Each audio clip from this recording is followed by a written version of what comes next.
안녕하세요. 오늘도 사연살롱을 찾아주셔서 감사합니다. 수원에 사는 30대 여성이에요. 눈에는 눈, 이에는 이라는 말 많이 들어보셨죠? 받은 만큼 똑같이 되갚아준다는 의미로 한무라비 법전에 실려있는 내용이에요. 그런데 얼마 전 저에게도 이런 복수를 할 기회가 있었지 뭐예요. 그 이야기를 시작하려면 제 어린 시절 얘기부터 해야겠네요. 저에게는 엄마가 두 분이 계세요. 저를 낳아준 엄마와 길러준 엄마죠. 몸이 약했던 제 친엄마는 제가 5살 무렵 세상을 떠나셨어요. 그래서 저는 새엄마 손에 자랐어요. 저에게 엄마가 둘이라는 사실을 알게 된 건 유치원에 다니던 7살 때였어요. 하루는 담임선생님이 동화책을 한 권 읽어주셨는데 바로 신데렐라였죠. 계모의 구박을 받으며 살고 있는 신데렐라 얘기에 아이들은 귀를 쫑긋 세우고 있었죠. 그런데 한 아이가 선생님께 계모가 뭐냐고 물은 거예요. 선생님은 새엄마를 계모라고 부른다고 말씀해 주셨어요. 그러자 그 친구가 큰 소리로 이러는 거예요. 와, 예솔이 엄마랑 똑같다. 우리 엄마가 그러는데 예솔이 엄마는 친엄마가 아니고 새엄마래요. 제 출생의 비밀을 생각지도 못한 순간 친구를 통해 알게 된 저는 엉엉 울면서 우리 엄마는 새엄마가 아니라고 소리쳤지만 내심 친구의 말이 사실일지 모른다고 생각했던 것 같아요. 실은 저도 의심을 하고 있었거든요. 저희 엄마는 다른 엄마들처럼 아침에 머리를 예쁘게 묶어주지도 않았고 한 번도 다정히 불러준 적이 없었거든요. 게다가 어디를 가든 제 손을 잡아준 적이 없어요. 안아준 적도 없고요. 그 사건으로 엄마와 담임선생님은 한참 동안 통화를 했어요. 통화를 마친 새엄마는 저를 거실로 불러 이렇게 말했죠. 이렇게 된 거 솔직히 말할게. 나 네 친엄마 아니야. 니네 엄마는 너 어릴 때 병에 걸려서 죽었어. 그래서 내가 널 키우게 된 거고. 네가 알았다고 해서 달라지는 건 없어. 내가 니네 아빠랑 사는 한 내가 네 엄마라는 사실엔 변함이 없으니까. 그날 새엄마의 얼굴은 아무런 감정이 없는 사람처럼 차가워 보였고 그래서 전 아무 말도 할 수 없었어요. 그저 조용히 방으로 돌아와 인형을 끌어안고 소리 죽여 울었죠. 우리 엄마가 책에서 봤던 계모라는 사실에 겁도 났고 마치 내가 세상에 홀로 버려진 것 같았거든요. 그렇게 한참을 울다가 잠이 들었는데 밖에서 시끄러운 소리가 들렸어요. 아빠와 새엄마가 낮에 있었던 일로 다투셨던 거죠. 제 방까지 소리가 들릴 정도로 엄청 심하게요. 달라질 건 없다던 새엄마의 말과는 달리 그동안 봉인돼 있던 비밀이 해제되자 새엄마는 대놓고 본색을 드러냈어요. 못된 계모 노릇을 하기로 작정한 사람처럼 말이죠.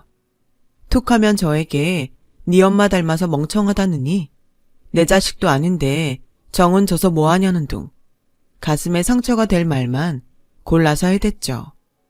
게다가 재롱잔치나 학부모 상담 때도 이런저런 핑계를 대가며 한 번도 참석한 적이 없어요.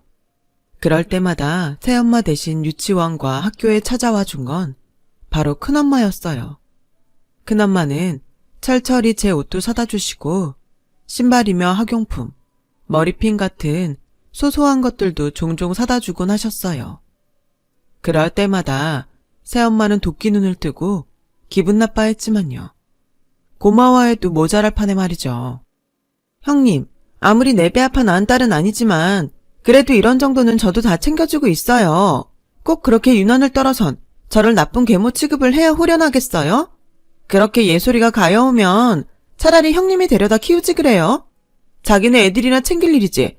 괜히 오지랖을 떨어선 사람 속을 뒤집어. 암튼 다음부턴 이런 거 사오지 마세요. 아이고, 알았어. 내가 동서 꼴 보기 싫어서라도 다시는 안 사와. 사람이 어쩜 말을 해도 그렇게 못되게 할 수가 있냐. 난 그래도 저 어린 거 생각해서 이러는 건데.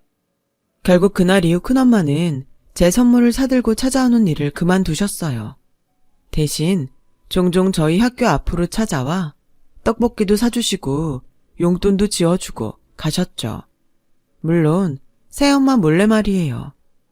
어릴 땐 큰엄마가 내 친엄마면 얼마나 좋을까 생각했던 적도 있어요. 그러면서 한편으론 우리 엄마는 어떤 사람이었는지 궁금하기도 했죠. 제게는 친엄마에 대한 기억이 하나도 없었거든요. 그래서 한 번은 아빠한테 친엄마에 대해 물었던 적이 있어요. 그런데 아빠는 괜히 짜증을 내시곤 제대로 대답도 해주지 않으셨죠. 나중에서야 그 이유를 알게 됐지만 당시에는 아빠가 이해가 안 갔어요. 친엄마에 대한 막연한 그리움을 키우고 자란 저는 최대한 새엄마 눈에 거슬리지 않도록 눈치를 보며 자라야 했어요. 제가 남들보다 일찍 철이 든 것도 따지고 보면 제 출생의 비밀을 이른 나이에 알아버렸기 때문인지도 몰라요. 그런 제 꿈은 하루빨리 이 집에서 나가는 거였어요. 그러기 위해서는 서울에 있는 대학에 들어가야 했고, 그래서 인서울 대학을 목표로 죽어라 공부했어요. 그것만이 이 지긋지긋한 집에서 벗어날 수 있는 길이라 믿으면서요. 그리고 드디어 제 꿈이 실현되었죠. 서울에 있는 대학에 합격했거든요. 그렇게 서울로 올라온 저는 난생 처음 새엄마 눈치를 안 보고 살 수 있었고, 난생 처음 소개팅도 해보고 친구들과 홍대 롯카페도 다니면서 모처럼 자유를 만끽하며 지냈어요. 그러다 취업 준비를 하던 4학년 때 얘랑을 만나게 된 거예요.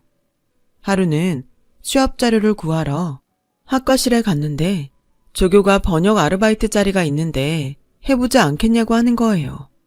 자기한테 들어온 알바인데 논문 준비로 바빠서 시간이 안 난다며 경험 삼아 한번 해보라더군요. 분량이 적고 요리책이라 그리 어렵지 않을 거라고요. 페이도 괜찮길래 바로 하겠다고 했죠. 조교의 추천으로 찾아간 출판사는 서교동 주택가에 있었어요. 요즘 핫한 동네인 연남동 옆이었죠. 거기서 만난 출판사 사장이 바로 제 예랑이에요. 예랑의 첫 인상은 주변에서 흔히 볼 수 있는 동네 백수 같았어요. 그래서 괜히 한다고 했나 후회가 되더군요. 일만 죽어라 해주고 돈도 못 받을 것 같았거든요. 그렇잖아요. 사장이라는 사람 꼴이 그 모양인데 거기서 만드는 책은 오죽하겠냐고요.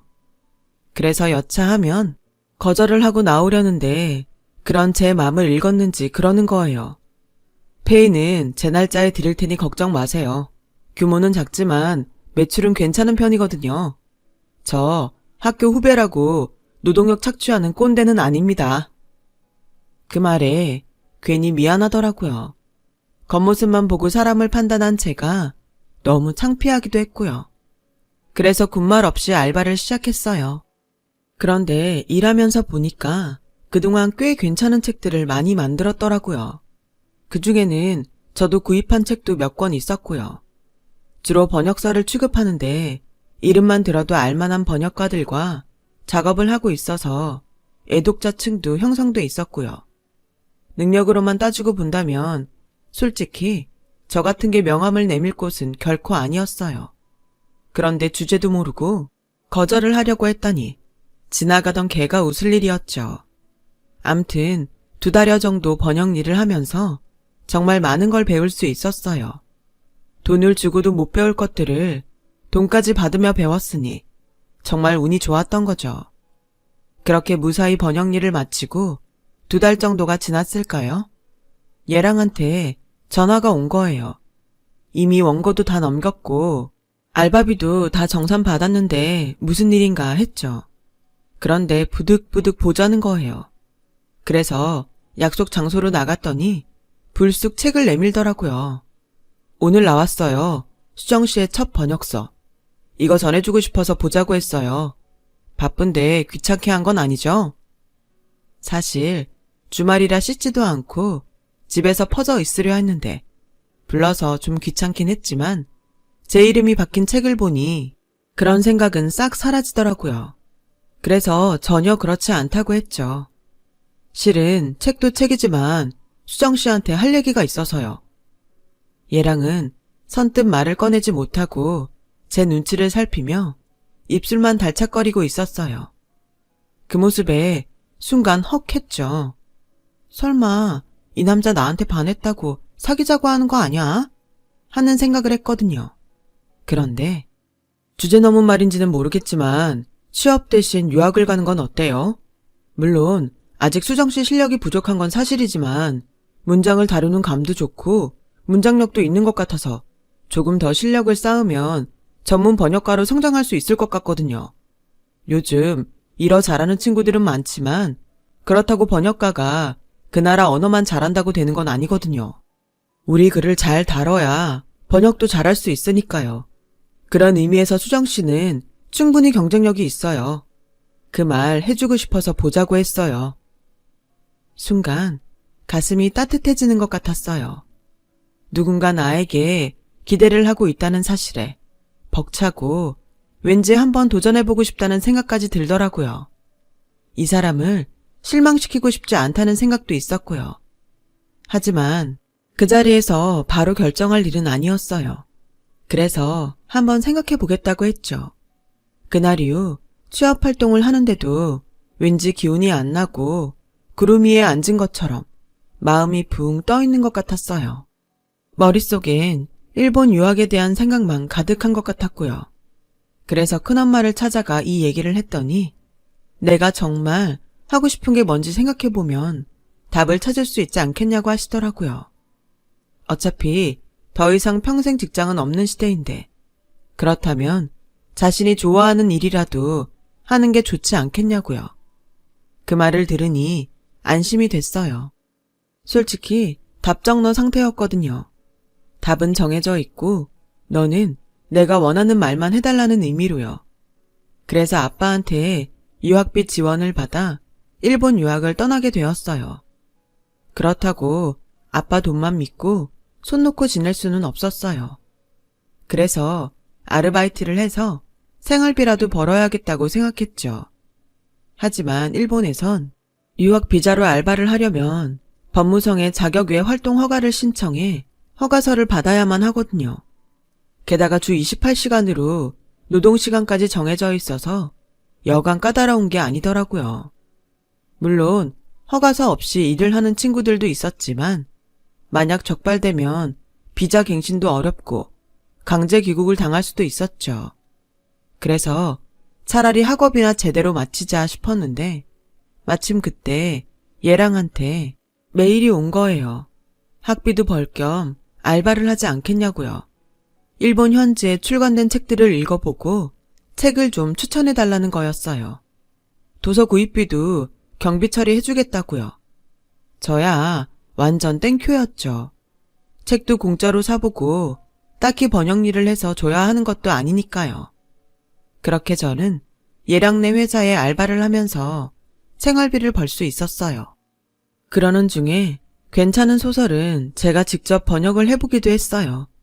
문화적 차이 때문에 이해가 안 되는 부분은 일본인 친구들한테 물어가며 도움도 받았어요. 그렇게 힘들게 번역을 하고 나니 왠지 자신감도 생기고 조금은 감을 잡게 되었죠.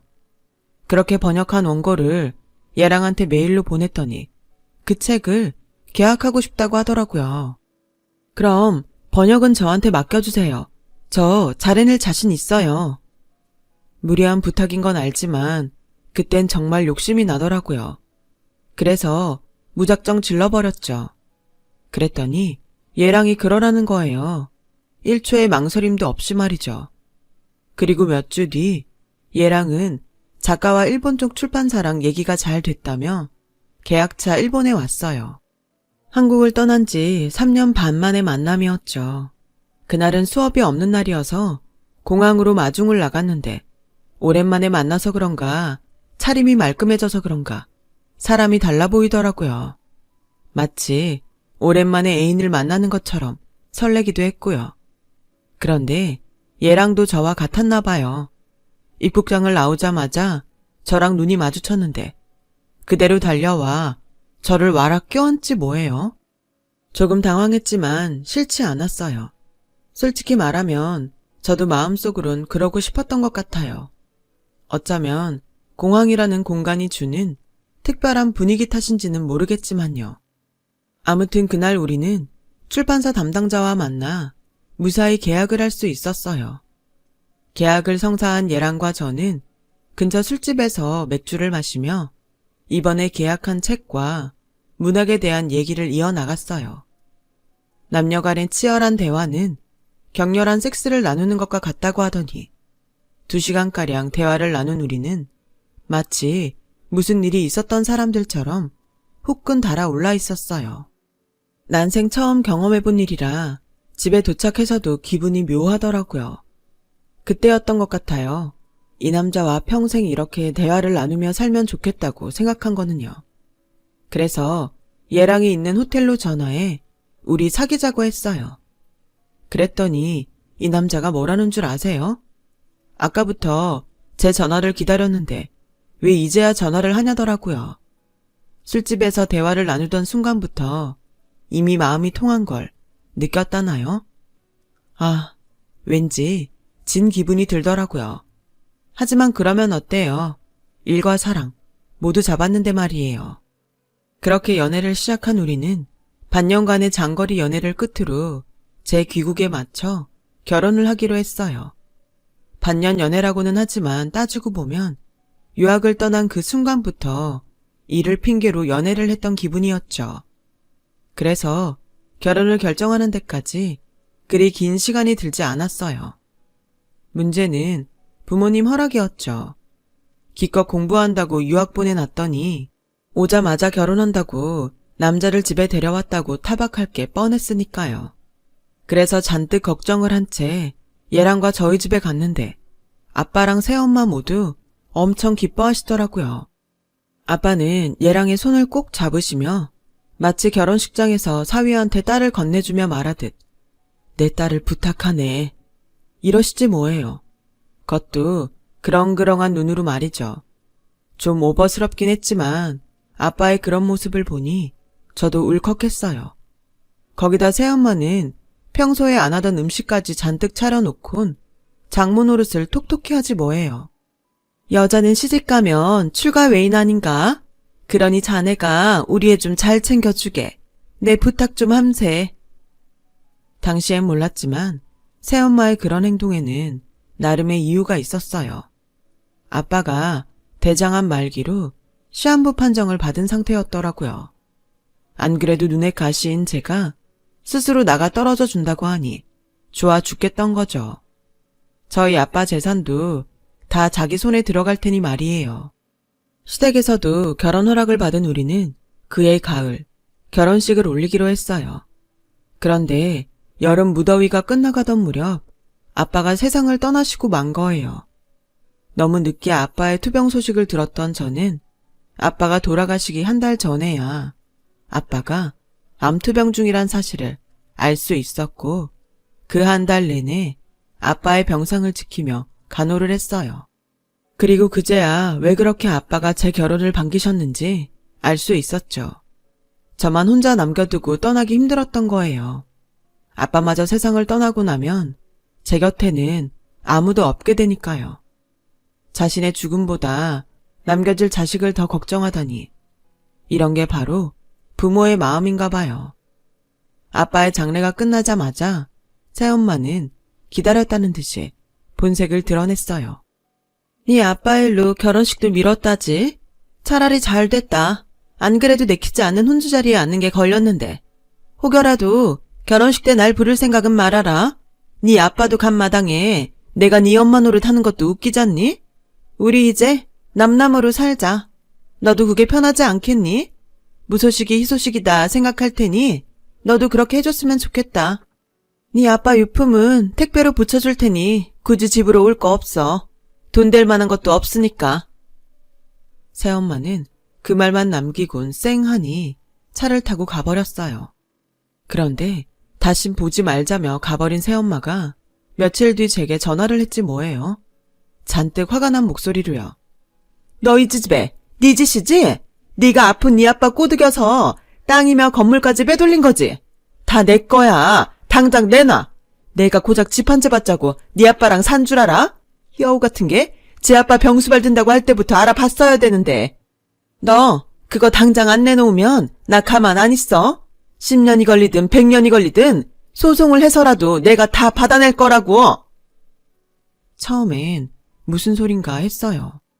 그런데 내막을 알아보니 새엄마가 개거품을 물만 하더라고요.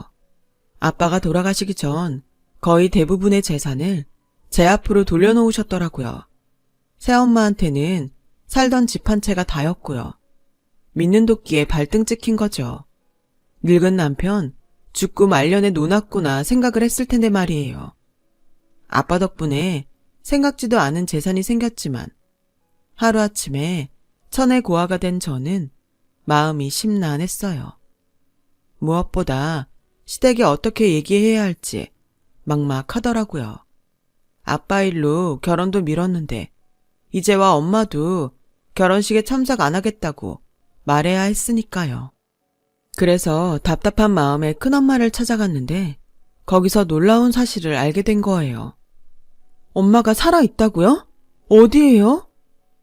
저희 엄마는 병으로 세상을 떠난 게 아니라 아빠가 당시 자기 비서였던 새엄마와 불륜을 저질러 아들을 낳자 손자 욕심에 친할머니가 엄마를 내쫓고 새엄마를 집에 들인 거였어요. 엄마가 저를 데리고 나가겠다고 하자 엄마 친정 식구들까지 협박해 결국 엄마 혼자 집을 나가게 된 거였죠. 그런데 그 후 새엄마가 낳은 아들이 태어나고 얼마 안 돼 시름시름 앓다 죽어버려서 새엄마는 저를 유독 미워했던 거였어요. 제가 있는 한 언제고 안주인 자리에서 밀려날지도 모른다는 노파심 때문이었죠. 큰엄마가 저를 유독 챙겼던 건 저희 엄마한테 부탁을 받았기 때문이었어요. 계모 손에 맡겨진 딸이 걱정돼 주변을 맴돌며 지켜보고 있었지만 그걸로는 안심이 안 됐던 거죠. 그래서 큰엄마 도움으로 그동안 제 사진이며 성장 과정을 전에 듣고 살았던 거예요. 네 아빠도 가고 난 판에 뭘 더 속이겠니? 이참에 엄마 한번 찾아가 보는 게 어떠니? 네 엄마 아직 혼자야. 이렇게 된 거 시댁에 말씀드리고 혼주석에 엄마를 앉혀야 하지 않겠니? 네 엄마 한순간도 너 잊은 적 없다. 그건 내가 보증해. 그러니까 수정아, 엄마 찾아가 봐. 아빠가 죽자 죽은 엄마가 살아나다니 믿을 수가 없었어요. 이렇게 멀쩡히 살아있으면서 그동안 왜 나를 힘들게 만들었는지 원망도 되고 무엇보다 어떻게 생겼는지 어떤 목소리인지 궁금하더라고요. 그래서 큰엄마가 준 주소를 들고 엄마를 찾아갔어요. 가보니 변두리 동네에서 조그마한 미용실을 하고 계시더라고요. 미용실은 동네 사람들 사랑방처럼 시끌벅적했어요. 엄마는 그 안에서 펌을 말고 있었죠. 제가 들어가자 엄마는 단번에 저를 알아보았어요. 그리곤 눈물이 글썽한 눈으로 뒷걸음질을 치더군요. 딱 봐도 제 엄마였어요. 눈매며 손가락까지 똑같았거든요. 처음엔 만나면 왜 나를 버렸냐고 따지려고 했는데 막상 만나고 보니 감정이 주체가 안 되고 그저 눈물만 흘러내리더라고요. 그래서 울먹이며 힘겹게 엄마 하고 불렀어요. 엄마는 그제야 다가와 저를 와라 끌어안아 주더라고요. 눈물의 모녀상봉을 눈앞에서 관람한 아주머니들은 마치 자신의 일인 양 눈시울을 붉히며 잘됐다를 연발했어요. 그날 밤 엄마와 전 그간 살아온 얘기를 하느라 꼬박 밤을 새우고 말았어요. 그리고 며칠 뒤 저는 시댁에 찾아가 저희 집 상황을 솔직히 말씀드렸어요. 그랬더니 다들 당황하더라고요. 특히 시어머니가요. 안 그래도 저희 쪽 때문에 결혼까지 미뤄진 와중에 불편한 집안사까지 전해 듣자 표정이 확 바뀌곤 냉랭해지셨어요. 그리곤 직접 저희 엄마를 만나봐야겠다고 하시더라고요. 그래서 얼마 뒤 약속을 잡아드렸는데 두 분이 얘기가 잘 됐는지 아무 일 없다는 듯 혼사를 진행하게 된 거예요. 그래서 다행이다 싶었는데 얼마 뒤 충격적인 상황을 목격하게 된 거죠. 예랑과 함께 시댁 근처로 외근을 나왔다가 온 김에 시어머님을 뵈러 시댁에 들렀는데 글쎄 저희 엄마가 시댁 거실에서 걸레질을 하고 있지 뭐예요. 저희가 온 것도 모르고 시어머니는 저희 엄마 앞에서 차를 마시며 거드름을 피우고 있었죠. 어쩌나 사돈한테 이런 걸 시켜서 우리 집 도우미 아줌마가 다치지만 않았으면 이런 결례는 없었을 텐데 내가 평생 집안일은 안 해놔서 집안일을 할 수가 있어야죠.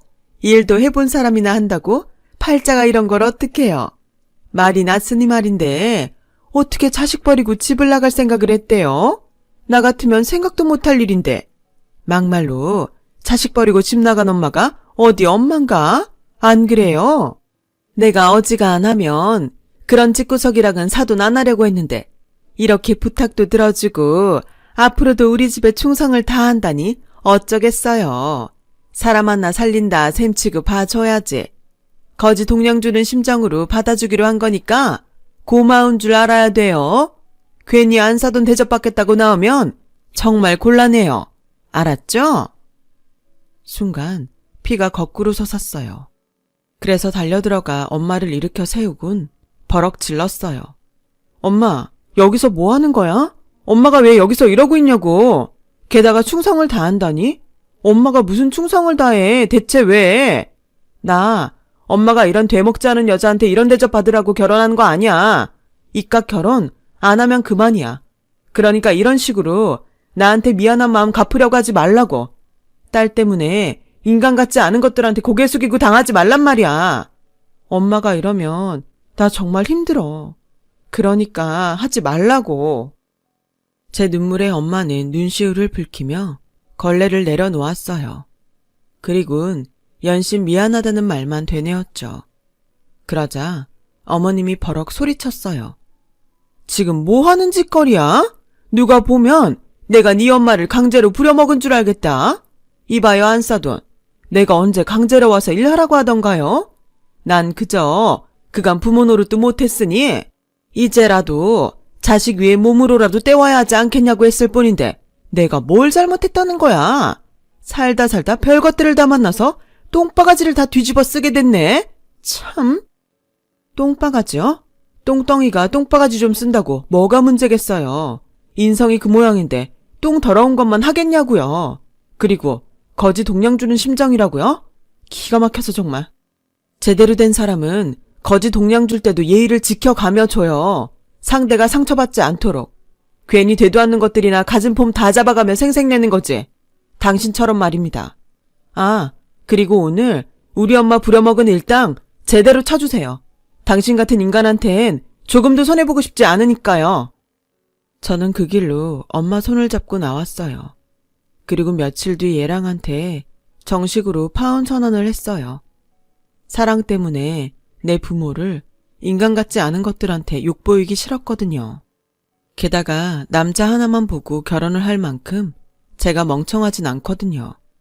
그래도 얘랑과는 일적으론 전처럼 지내기로 했어요. 그게 마음처럼 될지는 모르겠지만요. 그리고 얼마 전 저는 엄마랑 살림을 합쳤어요. 오랜 시간 떨어져 지낸 만큼 아직은 서로가 낯설고 때론 어렵기도 하지만 그렇게 부딪히며 살아봐야 오히려 가까워질 것 같거든요. 볶음밥도 지지고 볶아야 온전히 잘 섞이는 것처럼 말이죠. 엄마와 못다 보낸 시간 행복하게 보내보려 합니다. 지금까지 제 사연을 들어주셔서 감사드립니다. 저처럼 더 희망찬 일들이 여러분을 기다리고 있을 거예요. 항상 행복하세요. 여러분, 사연 댓글에 응원과 현명한 조언 부탁드려요. 좋아요와 구독은 저에게 큰 힘이 됩니다. 오늘도 좋은 일 가득하세요.